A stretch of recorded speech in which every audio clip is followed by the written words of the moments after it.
Hi, it's great to see both of you guys. So, as Met and Yankee, how thrilled would you be to see a Met Yankee World Series again for the first time in 24 years? Me personally, I would like to see it. I think it'd be great for New York, great for the city. Obviously, it's different leagues, but it'd be still a good rivalry.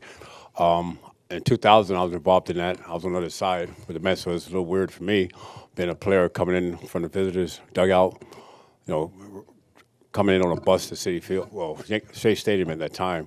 But I think it'd be great for the city, great for the fans. I would be excited for it, and plus, obviously, I'll be pulling for the Mets. It would be great. It would be a great opportunity for New York City.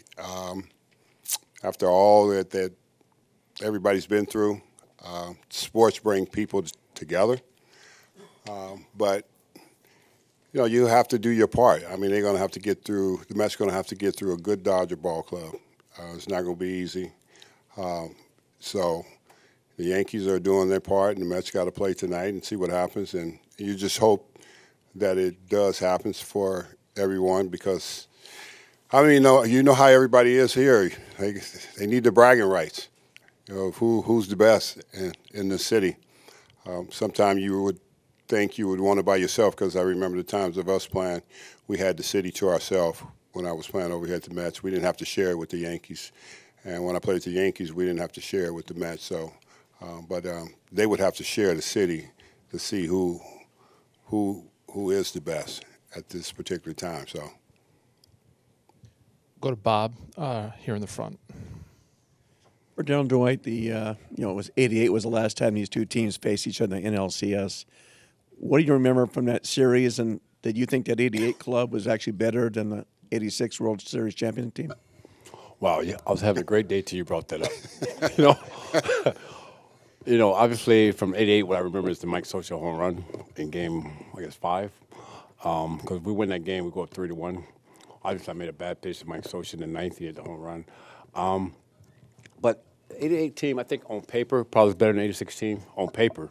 But I think the '86 team, we had chemistry, we had heart. And what I mean by that, we was a lot closer than just ball players. I mean, we spent more time together than we did with our families at that time. Spent a lot of time together on the road. And I think that plays a big part of getting to know your teammates personally. So I would say '88 on paper was probably a little better. But the '86 team, I'll put that team against anybody. yeah, that's a good point, Doc. The '88 team was more talented than the '86 team. The '86 team had more guts than the '88 team. It was just a different breed of players with Ray Knight, Kevin Mitchell, players that didn't fear the situation and the opportunity. I think the '88 series against the Dodgers was heartbreaking, yeah.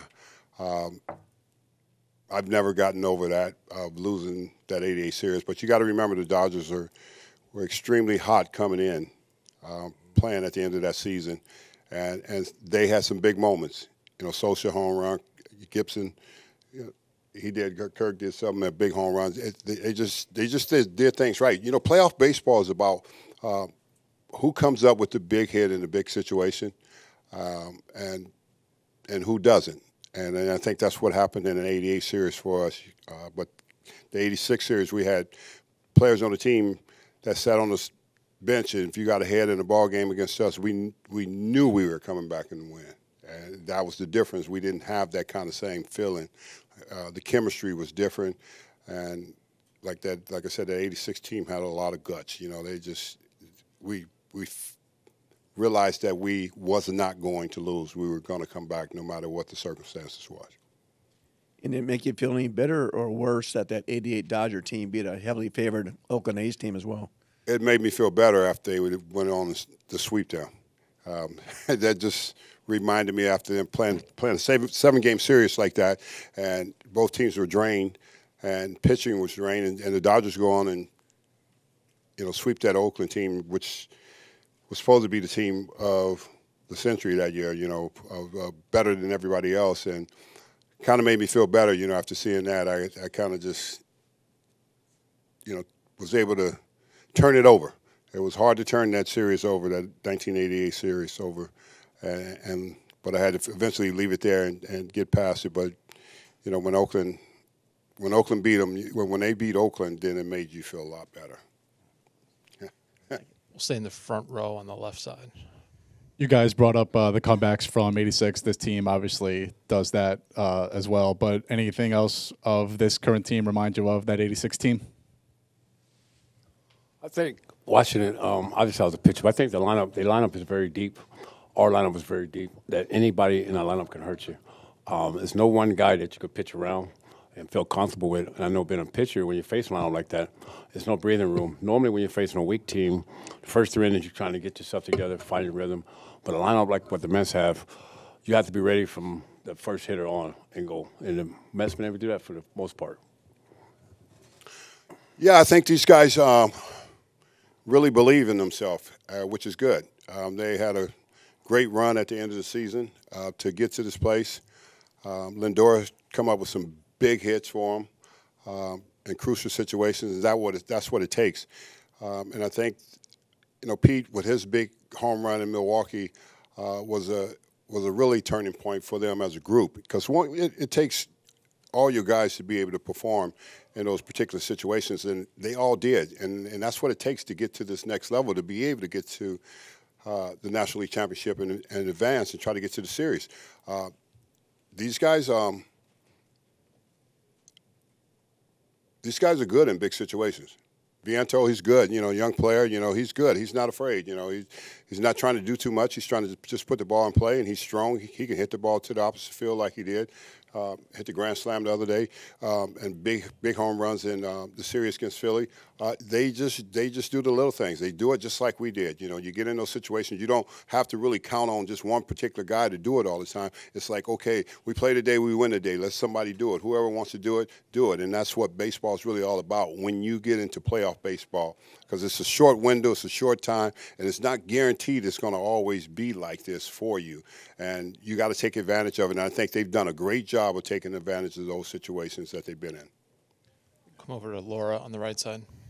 When you guys won in '86, you obviously broke a pretty significant World Series drought in the city. What does it mean, or what would it mean for a team like this to break now a 38-year drought as the New York Mets? I think it'll be a big deal, obviously for the organization, but just for the city of New York. As Darryl mentioned earlier, it was all about the Yankees through the '90s and the early 2000s. But for the Mets to do that and break that drought, I think it'll be big for the city, big for the fans, and obviously for the organization. But the only way, I think it's not always the best team that wins, the hottest team once you get in the postseason. But I think this team is building for the future as well. But I would like to see it happen this year. I would say they would get a lot of free food and a lot of free clothes. Because when you win here, the people in this city take care of you. I know that for us when we won in '86 and we came back, we never had to pay for anything. So it's a great place to win. It's a great place to play. It's a great place to have fun, because when you win in a place like New York City, you are bigger than life, because this is a very tough place to play, and the expectations are real. And once you get a hold of that and you're the champions of the city, this city will embrace you. And also, you guys had mentioned toughness. That '86 team, known to be a little bit rough and tumble, also known as something of a juggernaut. This team's a little bit Juggernaut. Yeah, you guys were pretty. No, we were crazy. We wasn't a juggernaut. I was being nice. We were a different breed. We were who we were. In the '80s, you can be like that, and for us, we had a different personality. We had a lot of swagger about ourselves. We didn't care. We didn't care what people think about us. You didn't like us, oh well. We had a slogan and what we were going to do. I can't sit here and tell you what it was, but it was a lot of fun being who we were back in those days. So I guess my question is, this team is known to be a little bit quirkier, a little bit scrappier. Do you see that type of toughness in the current version, in the acceptable version for 2024? Well, yeah, of course. For now, it's acceptable how they are. They're fun to watch. That's the most important thing about them. They're not afraid of the moment. They've learned the moment, and they've learned how to be in it, and they've learned how to make the best out of it. And when you get to that place, you're going to be good. Their future is bright with the younger players that they have coming through the organization, and they got a chance to be just like we were every year. We had a young group that would come through the farm system and play at the highest level here and had a chance to win. So they will have a chance to win moving forward. I don't think this is just a one-time hit for them. I think they're headed in the right direction in what they're doing over here with the front office. David Stearns and all that he's doing, he has a great knowledge of baseball, because when you look, he come from Milwaukee, and what he built over there don't have the payroll that they have over here, and they've been very successful. So I could just imagine what he's going to be able to build over here. I'm going forward with the younger players and blending in some veteran players. We'll stay on the right side. Zach. Darryl, when you had your jersey retired in early June, the team was 10 under 500, and I think you gave your speech out in the field, and you addressed the team during your speech, and you said, like, believe in yourselves. You guys can do it. And at the time, nobody really, I guess, thought much of it. Do you kind of remember that speech to the team during? And what do you remember about that? Of course. I mean, I spent time with them down in spring training, and I saw them, and I saw the talent that they had of players, and it was just a matter of time to believe in. We can do it. We got to put it together as a group, and I just tried to encourage them, because they was going through a tough stretch there, and everybody was being very difficult and hard on them, and we know what that's like as a player playing here. I've been there and experienced that, but I just wanted them to realize that the table can turn when you guys start believing in each other. When it's not about just your own personal stats, and when it becomes about team, and that's what they needed to do, and they picked it up. They made it about team. They've been through the struggle the year before, and a couple years before they've been close, and then they get knocked out. But this year I just saw something different in them. They were more of a team that just needed to rally around each other, and I guess that's what they did. They probably went in and had a team meeting and say, hey, we got to look at each other. We got to hold each other accountable, and we got to step up and pull together, and they did that. And that's why they are where they are today, because that's what teams have to do. Good teams do that. And the thing about them is they are just figuring out the identity of who they are, as a team. They got a bunch of mixed players in from all over the place. You really don't know yourself early in the season, and it takes a while to get there. And I know it was June, and everybody thought they were done, but I truly believe that they was not done, and I believe they had a push, and they made a push to get in, and that's all you have to do these days, is to make a push to get into the playoffs, and you got a chance to beat anybody once you get in. All right, we have time for two more. We'll go to Bill in the middle, and we'll finish here on the right side. Thanks. Darryl, having unfortunately seen your team at Crenshaw from the other side of the field, which did not go well for my team, your team was so great. Have you been able to stay in touch with people at Crenshaw to help with their program at all, to try to keep them? I know they're not going to get 5 draft picks anymore, but things like that, have you been able to help lift them? No, I mean, I know it's not the same there anymore from my understanding. It was a great school with great players. A lot of baseball players came out of there, myself, Chris Brown, and so many other guys. We were very successful coming out of Crenshaw High. We are the original Crenshaw High guys. Everybody else talk about Crenshaw, but they didn't actually go to Crenshaw. We actually went to school there, and we had a lot of success there. And so I hope they can realize how good of a school it really is, and get back to putting guys on the baseball field just as well as they put them on the basketball court. The other thing I wanted to ask you is, when you signed with the Dodgers, we thought, and I think you may have thought, that it could have been, homecoming, great guy. Didn't unfortunately work out as well there as it did here. Do you have times when you look back on that and wish it had gone differently? Well, no, my first season worked out well. I just ran into the wall and dislocated my shoulder, my first season there. I think a lot of people don't really understand that, but I had never been seriously hurt. I've been hurt a couple of times, but at the beginning of a season, and I still drove in 99 ribbies that year. My first season after missing almost over a month and a half of the season with a bad shoulder. Of course, they patted the wall late the next day, but it was a day too late. So But that's how things work out. You know, sometimes things work out, sometimes they don't. You know, my career here worked out well. It was very successful playing here in the city. I guess I just really enjoyed the fact of what it was like to play here. My issue was never the city. It was never the people.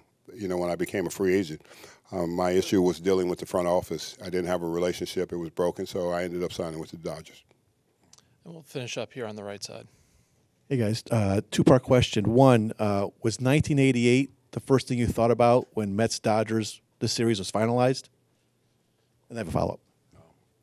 Not for me, not off the bat. I was just happy that the Mets advanced, you know, past the Phillies. Obviously, you know, a divisional rivalry.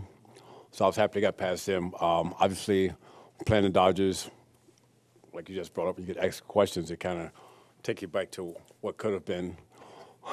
So I'm just hoping they get past the Dodgers this time. Darryl, about did you think of '88 when this matchup was finalized? Of course. How could I not think of 88? You know, 88 sucked for me. You know, I never got past 88. And I'm thinking to myself when it's the Mets and the Dodgers, I says, well, I hope the Mets get the revenge back and beat them, you know, for the 88 season that we lost to them. Like I said before, that Dodger team, they beat us. And they beat a good ball club. They didn't beat just any ball club. They beat a great ball club in that '88 series, and it was heartbreaking. So, you know, hopefully going forward, you know, the next couple games here, you know, the Met fans will come out and support the ball club. And like I said, the Dodgers are just not going to lay down. They got a good ball club over there too. So it's going to be a tough series, and it made, like I said, made the best team come out on top. The other thing, though, if you guys look at the numbers in '88, just look at the numbers. Numbers don't lie, right? He should have been MVP in '88, not Gibson. And you guys won the first two games Oral started in that series. Oral, of course, had that great September. Like, what do you remember about thinking, you know, winning 2 out of 3 against him? And did you feel like in a really good position after those two? You had a rain out in there, I think. And we remember thinking about how the team felt being Oral twice. It wasn't so much about Oral, like Darryl said. They had a great team. It was just about winning that series. Obviously, during the regular season, I think we beat them, 10 out of 11 or 11 out of 12 or what have you. So we thought we didn't take them light, but we thought we had the advantage of them. But you know, let them off the hook. They got hot at the right time, and Oral got hot at the right time. Yeah, it's one of those things, and when you're in a series like that, if you don't close it out, and we didn't close it out, you had to be able to close those games out. And like I said, it's a short window. And if you make mistakes and players come up with big hits, I don't know how Doc walked T-Bone Shelby. All you had to do is bounce one up there. But it's just the moment, you know. It's the moment you're in and everything. We can reflect back because we know we were right in it, and it was heartbreaking to be able to go through that and to see Socia hit that big home run. So, but that's what playoff baseball is all about. Somebody's going to come up, and somebody's going to be in a situation, and somebody's going to get a big hit, and it changes the situation of the game. And that's what it was for the Dodgers, and it changed that series for us, and they went on to beat us in that series. All right, Doc, Darryl, appreciate the time. Have fun Thank you, tonight. guys. Thank you, guys.